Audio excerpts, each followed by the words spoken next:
You know how you get mentally tough? It's a lifestyle. Instead of hitting that fucking snooze button in the fucking morning and not making your bed, not cleaning your house, you don't hit the snooze button. You get up. You don't want to go run, you go run. You don't want to go swim, you go swim. You don't want to make your bed, you make your bed. You don't want to clean your house, you clean your house. You don't want to study, you fucking study. That's how you start to callous your mind. It's going to suck. It's not going to be fun. Do something that sucks every single day of your life. That's how you grow. This is your season of comeback. It's happening for your life. This is a season where everything changes for you. Everything changes for you, but you gotta claim it. You gotta own it.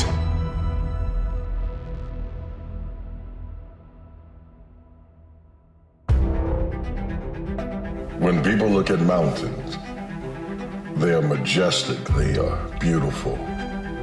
There are dents in hills, valleys, and depths, and dark spots, and snow-covering caps even when it's hot. There's something magnificent about them. Most will simply stare at them, but there's a few who see it as something to be conquered. As large as that mountain is, it can be conquered. There have been many that have tried and failed, people will tell you, and that you're foolish if you try. But you can't begin to go over the mountain until you first take a step towards the mountain. So you failed. Good.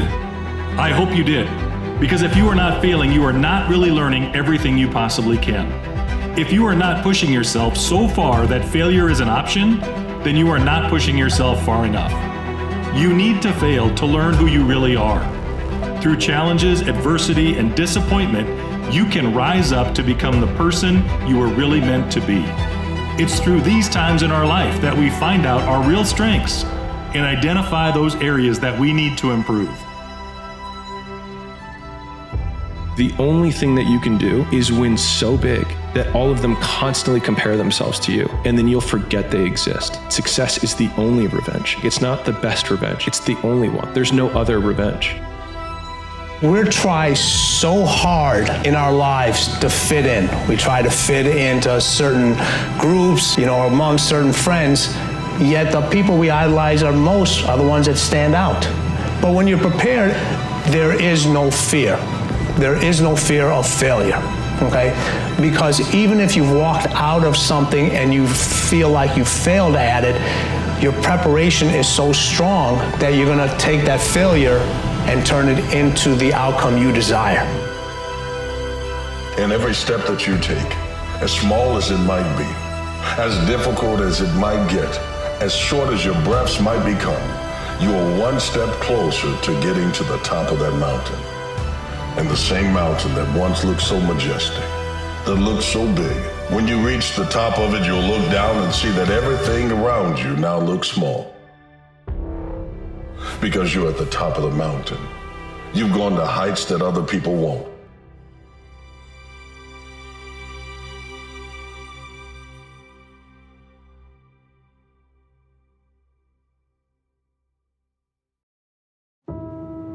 They say that you enter this world looking like your mother and father, and that you leave this world looking like your decisions. What kind of decisions have you made? What kind of decisions do you continue to make? Are they decisions that you can stand in front of the mirror, in front of a crowd, and own and be proud of? Or are they decisions of regret? You are capable of achieving so much greatness, but don't let fear hold you back. Embrace courage and step out of your comfort zone. You have what it takes, because it takes courage to chase your dreams. But you have to believe in yourself, face your fears head on, and never give up.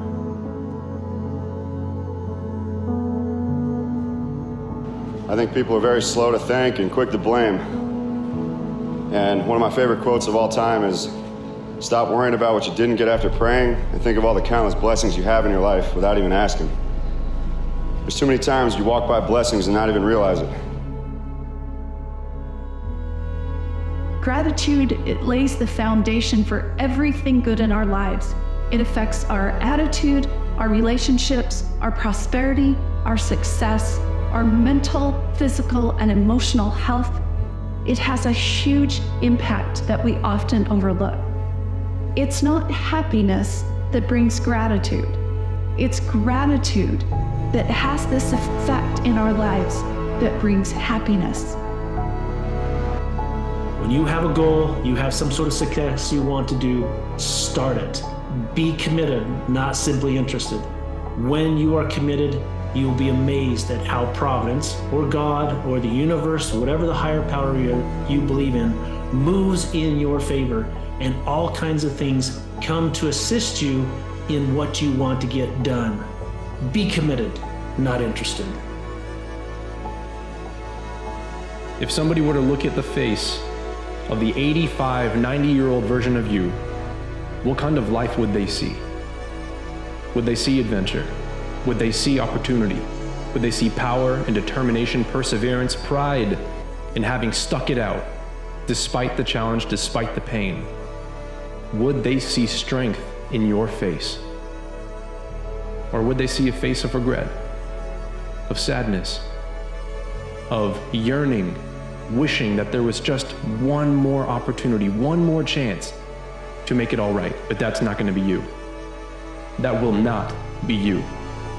You will be the one that takes the opportunity. You are going to be the one that finishes the race. You're not just going to be great at starting, you're going to be great at finishing. You're going to be one who can stand in front of a crowd and stir the emotions of thousands, millions of people, because that's who you are. That's the example that you set. You may have come in looking like your mother and father, and who knows, maybe they weren't even there for you, but you have the chance to change all of that. You have the chance to burn, leave a new legacy, shine so brightly that people for miles and miles can see you in the dark.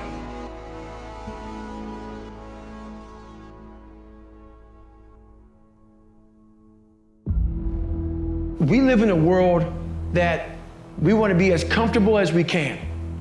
And we wonder why we have no growth. We wonder why when the smallest thing in our life gets difficult, we wonder why we cower and we run away.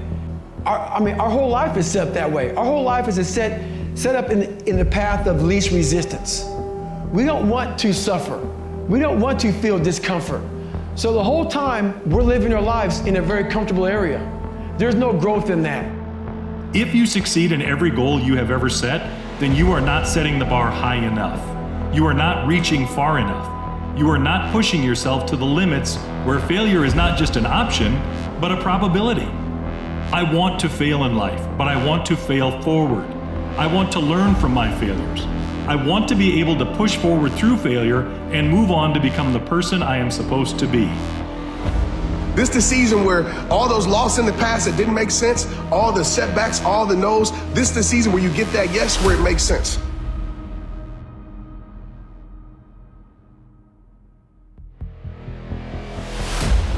But then there's you. You saw the mountain and said, I don't need the strength, God, for you to move my mountain. I need the strength to climb this mountain. And when I climbed it, I will have conquered it, and every level that I've gone to will be separating me from the noise below. Because the same people that were standing, staring at the majestic aspect of a mountain will now look at you as majestic. What's in the mountain will now be in the man or the woman that's willing to climb.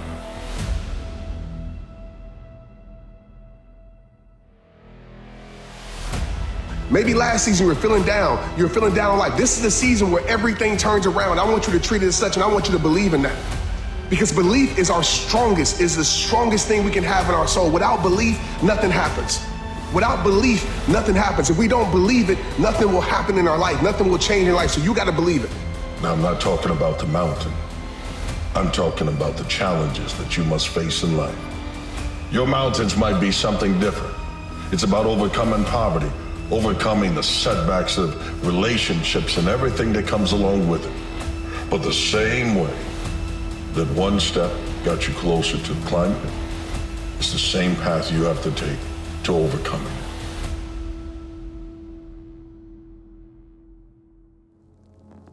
None of us can change our yesterdays, but all of us can change our tomorrows.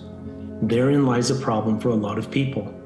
We are dwelling in the past. Maybe we did something we shouldn't have, or maybe we didn't quite measure up to what we thought we should have. At this point in your life, you have paid for what you are. Going forward, you get to choose what you are. When we have not completed our past, it's very difficult to write our future. We must learn to complete the past by forgiving people, forgiving circumstances, and most of all, forgiving ourselves. That's who you know you are. Don't let the old story of, well, time's passed me by, my best years are behind me. That's a lie, that's false. The best life for you to live is ahead of you. That's why the windshield is so much bigger than the rearview mirror. You're supposed to look forward. Look ahead at what's on the horizon for you, because it's coming anyway. And when it comes, you need to be ready. The way you get ready is by making those decisions that when you're laying on your deathbed, people know they're standing in front of a champion. Be that champion. Never neglect the little things. Never skimp on that extra effort, that additional few minutes, that soft word of praise or thanks, that delivery of the very best that you can do. It does not matter what others think. It is of prime importance, however, what you think about you. You can never do your best, which should always be your trademark. If you are cutting corners, shrinking responsibilities, you're special. Stop doing it and act like it. Never neglect the little things. Appreciate the opportunity every single day to be great.